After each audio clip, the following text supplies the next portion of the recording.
Dear students, welcome to our technical class में गया। Students, आज हम लोग पढ़ने वाले हैं लेक्चर नंबर 14 यूनिट 1 और पार्ट आपका ही आ रहा है लेक्चर नंबर 14। ठीक है, हम लोग इसमें समझते हैं कि क्या क्या है। देखिए यहाँ से तरह की if the power is consumed in a circuit is 1 वाट। कहा जा रहा है कि अगर कोई भी सर्किट है जिसमें पावर कितना कंज्यूम हो रहा है तो 1 वाट कंज्यूम हो रहा है। ठीक है, if A potential difference of A 1 volt, और पोटेंशियल डिफरेंस कितना दिया हुआ है 1 वोल्ट। अब क्या कर रहा है कि cause 1 ampere current flow through the circuit.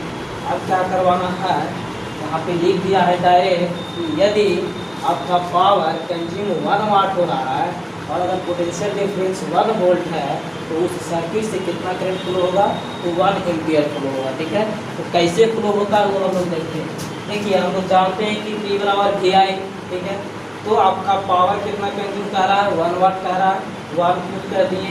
आपका वोल्टेज भी हम दे दिए, यहाँ पे डिफरेंस कितना दे दिया, पोटेंशियल डिफरेंस आपका 1 वोल्ट दे दिया है, 1 पुट कर दिए। यहाँ से आपका I हो गया, I आपका कितना 1 एम्पियर आ गया। जो आपका थ्योरी का था वही यहाँ पे हम लोग निकाल रहे हैं। ठीक है, तो यही आपका कह रहा था कि यदि आपका कोई सर्किट है जिसमें आपका 1 वाट पावर कंज्यूम हो रहा है, पोटेंशियल डिफरेंस अगर 1 वोल्ट है तो उससे कितना करंट फ्लो होगा तो आपका 1 एम्पियर ही करंट फ्लो होगा। ठीक है, अब देखिए अब हम लोग समझते हैं इलेक्ट्रिकल एनर्जी अगला पॉइंट। ठीक है, तो इलेक्ट्रिकल एनर्जी क्या होता है। ठीक है, तो देखिए यहाँ पे कह रहा है कि the total work done in an electric circuit is called electrical energy. कहने का मतलब हुआ इलेक्ट्रिक सर्किट में जितना वर्क डन किया जा रहा है, ठीक है, वही आपका क्या कहलाता है इलेक्ट्रिकल एनर्जी कहलाता है। तो देखिए यहाँ से इलेक्ट्रिकल एनर्जी कहने का मतलब इलेक्ट्रिकल पावर इनटू टाइम। तो टोटल वर्क डन आपका यही नहीं था, WR/PI/PT निकाल करके आए थे हम लोग। ठीक है, कहाँ से, जो पिछले लेक्चर में हम लोग देखते थे इसका। ठीक है, अब यहाँ से हम लोग देखते हैं कि E बराबर क्या हो गया, इलेक्ट्रिक पावर को P हो गया और T हो गया मीटर। सीधा सीधी आप लोग माइंड में रखिएगा कि जहाँ पे एनर्जी आएगा उसमें टाइम जरूर आएगा। ठीक है, तो इसीलिए यहाँ पे इलेक्ट्रिकल एनर्जी है तो इसीलिए यहाँ पे टाइम से गुणा किया गया है। वही आपका इलेक्ट्रिकल पावर इनटू टाइम आपका क्या कहलाएगा, इलेक्ट्रिकल एनर्जी कहलाएगा। ठीक है, तो E बराबर PT हो गया। अब यहाँ से हम लोग P बराबर क्या देखे थे, VI देखे थे। तो VI जब देखेंगे तब VI भी इनटू P हो सकता है आपका E बराबर। ठीक है, अगर हम लोग यहाँ से और आगे मॉडिफाई करेंगे तो आपका E बराबर यहाँ से IR भी लिख सकते हैं। तो IR जब लिखेंगे तो I² R भी आएगा, I² R इनटू P भी हम लोग यहाँ पे इलेक्ट्रिकल एनर्जी बराबर कर सकते हैं। ठीक है, अगर और इसको आगे देखेंगे तो V को वही रखेंगे और I को अगर V/R लिखेंगे तो V²/R आएगा और इनटू T आएगा। तो यहाँ से एनर्जी बराबर मॉडिफाइड होकर मेरा आएगा V²/R इनटू T।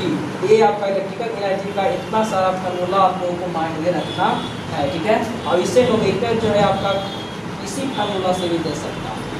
ठीक है, चलिए अब हम लोग आगे चलते हैं। देखिए आगे क्या कर रहा है कि it is denoted by W। अब आपका इलेक्ट्रिकल एनर्जी है इसको किससे डिनोट किया जा रहा है, W से डिनोटेड किया जा रहा है।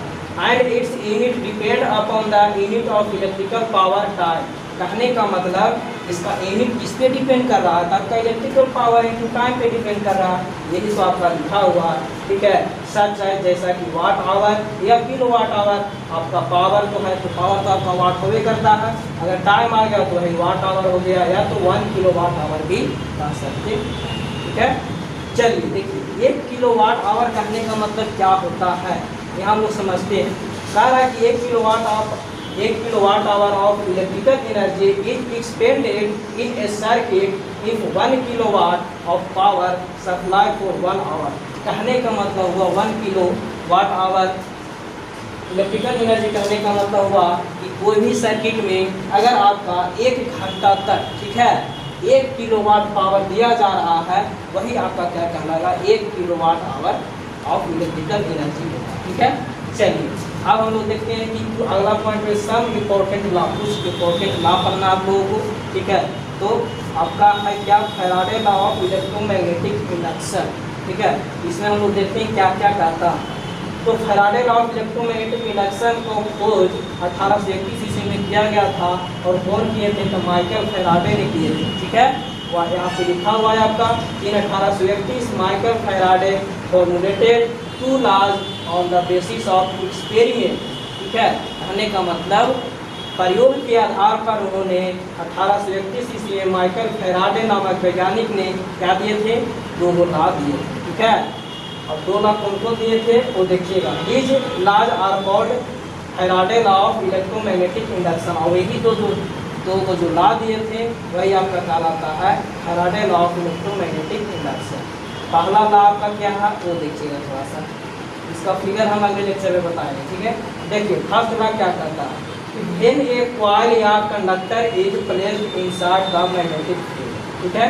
कहने का मतलब कोई भी आपका मैग्नेटिक फील्ड है, कोई क्षेत्र है, चुंबकीय क्षेत्र इसको हिंदी में बोलते हैं, ठीक है। वहाँ पे अगर कोई कॉइल या कंडक्टर को रख दे, ठीक है, इनसाइड मतलब होता है कि उसके अंदर रख दिए, ठीक है।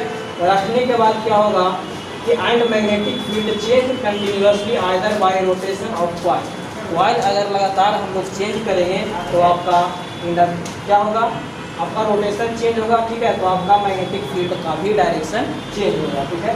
देन EMF इंड्यूस्ड, जब चेंज होगा तो आपका EMF इंड्यूस्ड होगा if the coil is made to close terminal of coil, sorry हाँ, जब आपका EMF इंड्यूस्ड होगा तो आपका क्या होगा कि सर्किट आपका क्लोज हो जाएगा, ठीक है। एक क्लोज लूप बन जाएगा। तो क्लोज लूप जब बन जाएगा तो क्या होगा, इससे करंट आपका उस कॉइल से आपका करंट फ्लो होना स्टार्ट हो जाएगा, या तो करंट उसमें आपका इंड्यूस्ड हो जाएगा। तो स्टूडेंट्स आप लोगों को बात समझ में आई होगी और इसका फिगर हम लोग अगले लेक्चर में देखेंगे, ठीक है। तो स्टूडेंट्स आज यहीं तक, थैंक यू।